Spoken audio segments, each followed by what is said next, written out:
Swing over Chick-Fil-A. I want a sandwich. It's Chick-Fil-A. It's just saw bags of Chick-Fil-A out in the lobby. And I'm wondering now, did they send the Chick-Fil-A over? Did we go out and buy the Chick-Fil-A? Is it a political statement? What's going on I'm here? feeling gay today to see you guys. So yes. I don't know. That is true, Jim. That's Jimmy's back. All Why right. is this day different than any other day? I hate to get all religious with you, but It's interesting. I had a conversation with somebody in the news business, shall we say, not at this particular joint, but someplace where I know some peoples. yes. And when this story was just starting to simmer, when they were just starting to warm up the fryer, Yeah. I said, this Chick-fil-A thing could be a big story. They went, there's nothing there. Nothing there. Nothing to see there. Move along. So I've been, you know how people say, I hate to say I told you so? You've been lording it over them? Is that what you're saying? Yeah, I said, I don't actually hate to say I told you so. I'm just going to say, I told you so. Yeah, this is huge. It had all the makings from the start.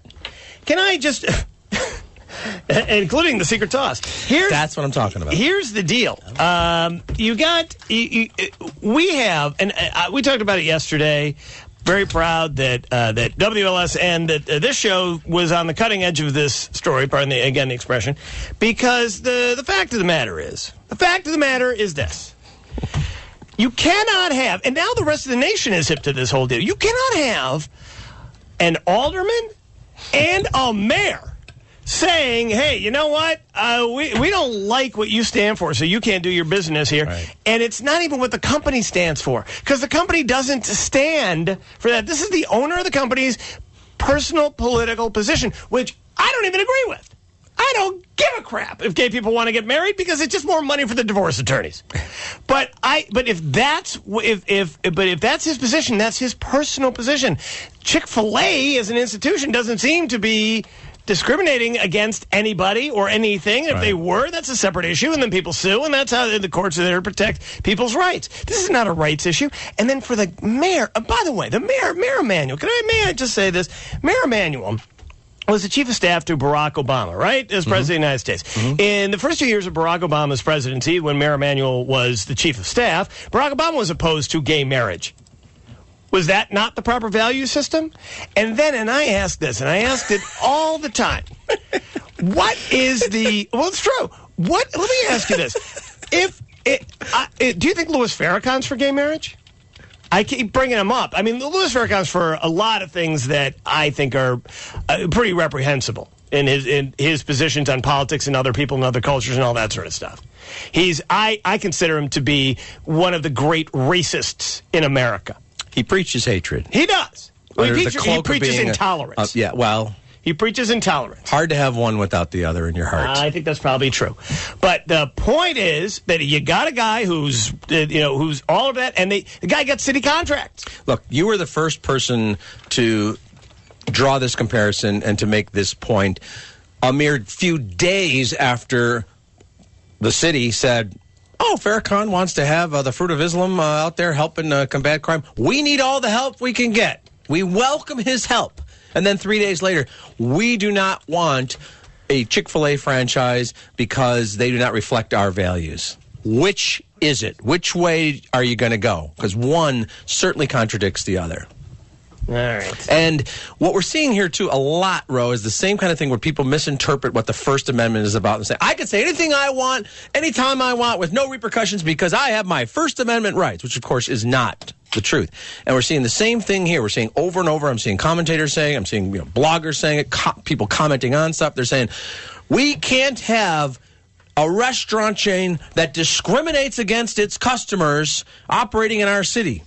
Well, when you have evidence of that, let us know about it. There's a huge difference between an owner who has outdated, but personal views and expresses them because of his faith or what he believes that his faith tells him that he should believe. There's a big difference between that and the owner saying, well, I'll tell you something right now.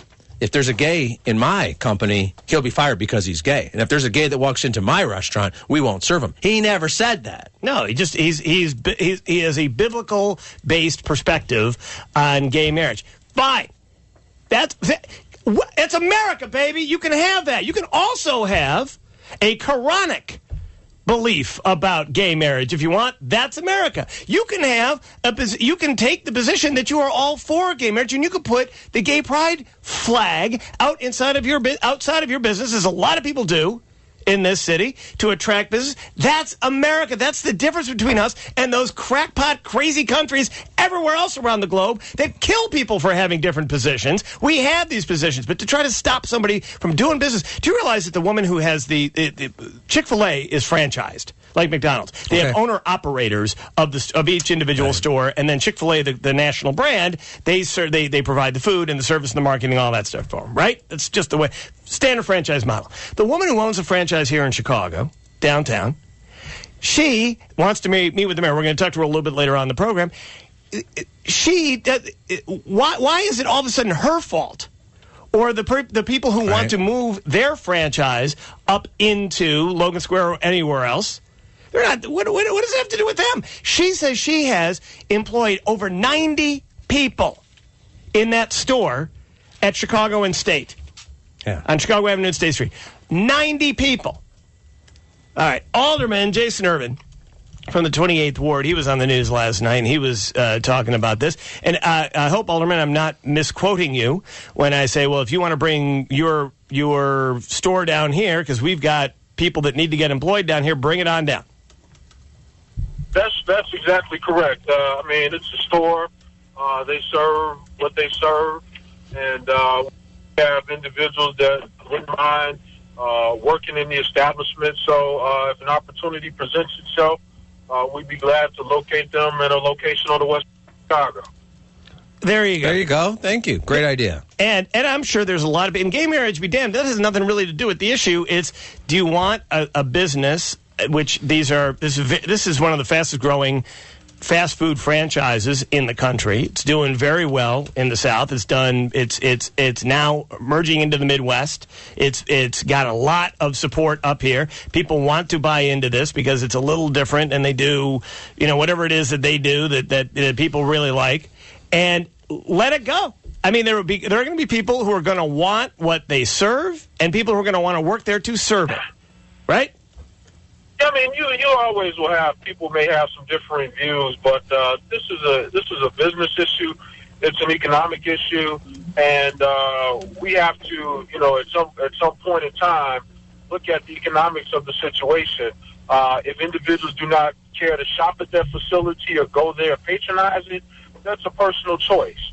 However, we want to have, I would say, in open arms as a policy for businesses and people that are going to bring jobs and economic development to the city of Chicago and our communities. All right, hold on one second, Alderman. I got another question for you, but first we got to do 45 seconds in heaven, pardon the expression, with Christina. Thank you, Christina. I thought that was excellent. I'm sure the Alderman agrees. Jason Ervin is on our Super Celebrity Hotline. Alderman in the 28th Ward. We're talking about the Chick-fil-A controversy. But something that Joe Moreno, your colleague in the Chicago City Council, said yesterday struck me. He was talking about in the ward, my business is in my ward, and he made the implication that the alderman can shut down a business, can stop a business from developing an ward. Should an alderman have that much power, do you think, Jason? Well, the aldermanic privilege is a voice of the community that the alderman represents. And the purpose for that, again, as the local elected official, you are the one that's most in touch with the community, with what's going on in your community, the issues surrounding your community. So as a colleague, I respect his decision if that's a business that's not in line with the residents of the community and other concerns. I respect his decision if that's something that he does not want to see in his community as a representative of its residents.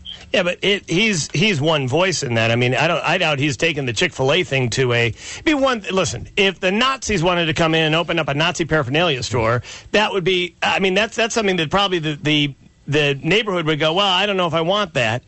Or if someone wanted to open up a nuclear plant in the middle of the neighborhood, I'm sure there would be some concerns about that as well. Those are very extreme examples, although they don't fit the narrative of being live and let live. But those are real things. Chick-fil-A, it's Chick-fil-A. It's one of the largest franchised fast food restaurants. I mean, that doesn't that cross some sort of line of abuse of power?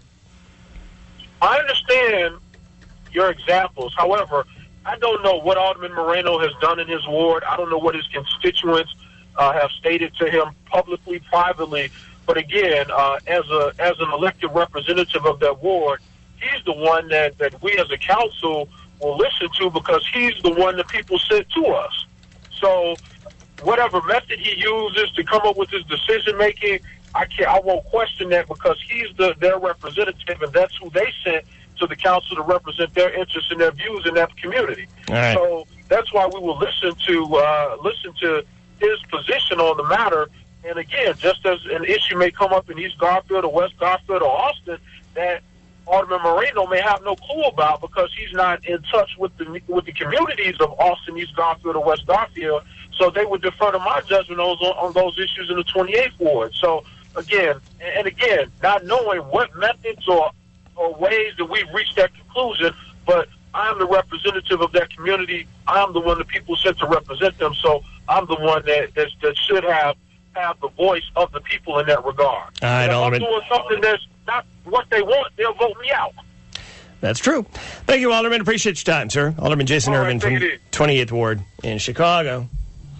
Are we going to send a survey to the CEOs of every corporation, every company, every restaurant chain, every hardware store that wants to open a business in Chicago? Just want to make sure that your values reflect our values, whatever our values are. I don't know if that means Rom's values or the 50 aldermen's values or the city's values. And we're going to do that? Or once you start this process, once you start saying we can do this, where does it end?